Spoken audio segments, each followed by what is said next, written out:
बरकत का राज। एक गांव में किसान रहता था जिसका नाम हस्सान था।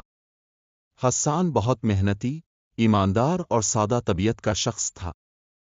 इसके पास जमीन थोड़ी सी थी, मगर वो हमेशा अपनी जमीन पर काम करता रहता और फसलों की अच्छी देखभाल करता। हस्सान का एक दोस्त जाहिद था जो हमेशा जिंदगी को बहुत आसानी से देखता था। वो कुछ खास मेहनत नहीं करता था और हमेशा सोचता था कि अगर अल्लाह की बरकत हो तो सब कुछ आसानी से मिल जाएगा। एक दिन हस्सान और जाहिद गांव के एक बुजुर्ग के पास गए जो बहुत हिकमत वाले और तजुर्बेकार शख्स थे। उन्होंने बुजुर्ग से पूछा, हम दोनों में से कौन ज्यादा कामयाब है? बुजुर्ग ने मुस्कुरा कर कहा, दोनों में से कोई ज्यादा कामयाब नहीं। कामयाबी और बरकत दोनों का राज एक ही चीज में है, हरकत और एतमाद।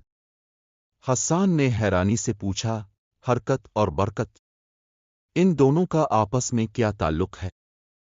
बुजुर्ग ने कहा, मेरे बच्चों, अल्लाह की बरकत हमेशा मेहनत के साथ आती है। अगर आप हरकत नहीं करेंगे तो बरकत कैसे आएगी? बरकत हमेशा इस काम में होती है जिसे इंसान अपनी मेहनत से आरास्ता करता है।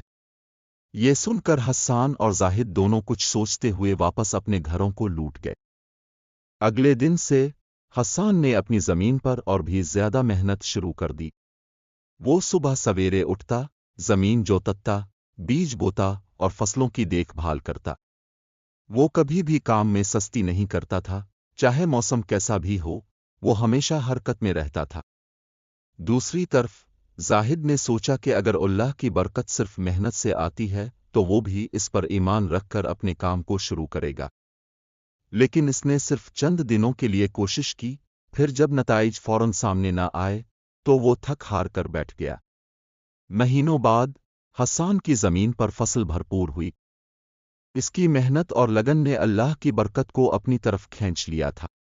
वो खुश था कि इसने जिंदगी में मेहनत और हरकत को कभी नहीं छोड़ा। जाहिद के साथ जब वो मिलने गया तो उसने देखा कि जाहिद की जमीन पर कुछ खास नहीं अलिफाग रहा था। उसने जाहिद से कहा, तुमने कुछ नहीं किया। जाहिद ने अफसुर्दगी से कहा, मैंने बहुत कोशिश की थी मगर कुछ हासिल न हुआ।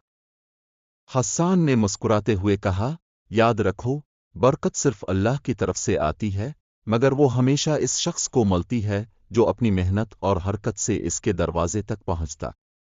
जाहिद ने हस्सान की बात सुनी और उसने फैसला किया कि वो दोबारा जमीन पर मेहनत करेगा और अल्लाह की बरकत की दुआ करेगा।